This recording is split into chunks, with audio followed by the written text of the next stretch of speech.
আসসালামু আলাইকুম। আমি ডাক্তার আতাউর রহমান খান। আশা করি আপনারা সকল ভালো আছেন। আজকে একটা ইন্টারেস্টিং ব্যাপার নিয়ে আলাপ করব, সেটা হচ্ছে অ্যান্টি ডিপ্রেশন মেডিকেশন উইথড্রল। আমরা অনেক পেশেন্টকে পেয়ে থাকি যে depression, anxiety, OCD, post traumatic stress disorder বা অন্যান্য ডিপ্রেসিভ ইলনেসের জন্য দেখে থাকি এবং সেক্ষেত্রে অ্যান্টি ডিপ্রেসিং মেডিসিন দিয়ে থাকি।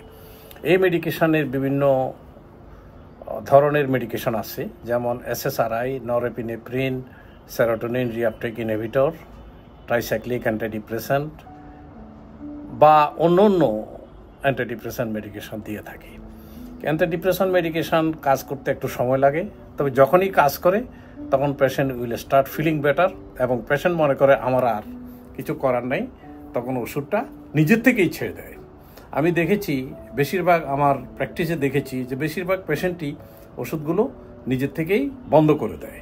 তাতে পেশেন্টের বিভিন্ন সমস্যা দেখা যায়।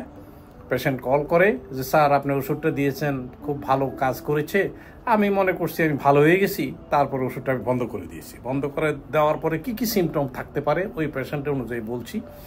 নশিয়া থাকতে পারে, ভমিটিং থাকতে পারে, মাথা ব্যথা থাকতে পারে, ড্রাউজিনেস থাকতে পারে, ভার্টিগো থাকতে পারে, মাথা ঘুরানি থাকতে পারে, কনফিউশন হইতে পারে, অ্যাংজাইটি থাকতে পারে, ডিপ্রেশন থাকতে পারে, আবার কোনো পেশেন্টের ফ্লু লাইক সিমটম এবং জ্বর, গা হাতে ব্যথা থাকতে পারে।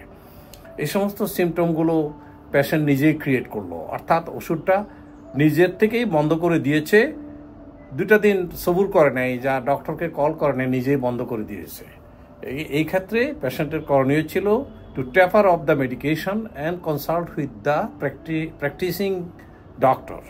যে ওষুধটা প্র্যাকটিস করছে ওই ডাক্তারের সাথে যোগাযোগ করা, বা নিজের থেকে যদি ওষুধটা উইথড্র করতে হয় তাহলে সেটা ট্যাপারিং করে আস্তে আস্তে, মনে করেন যদি 20 মিলিগ্রামের ওষুধ থাকে সেখানে আপনি 15 মিলিগ্রাম করতে পারেন, যদিও 15 মিলিগ্রাম অ্যাভেলেবল না, 10 মিলিগ্রাম করতে পারেন, 10 মিলিগ্রাম 1.5 করতে পারেন, তারপরে 5 মিলিগ্রাম করতে পারেন। এভাবে আস্তে আস্তে ট্যাপার করতে পারেন বা একদিন পর একদিন খেতে পারেন।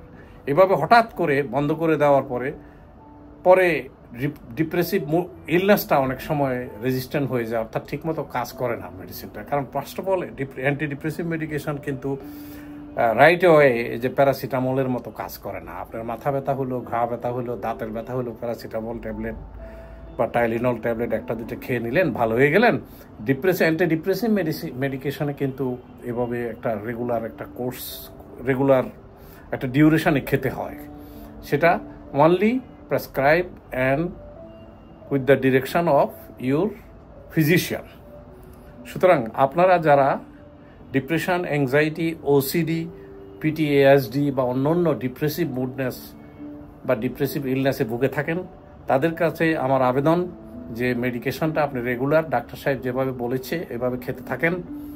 তারপর ডক্টর সাথে কনসাল্ট করে ওষুধটা ডক্টর চিন্তা করে দেখবেন কি করা যায়, ওষুধটা আস্তে আস্তে বন্ধ করা যায় কি না, নাকি কি করা যায় সেটা ডক্টর আপনাকে পরামর্শ দিবে।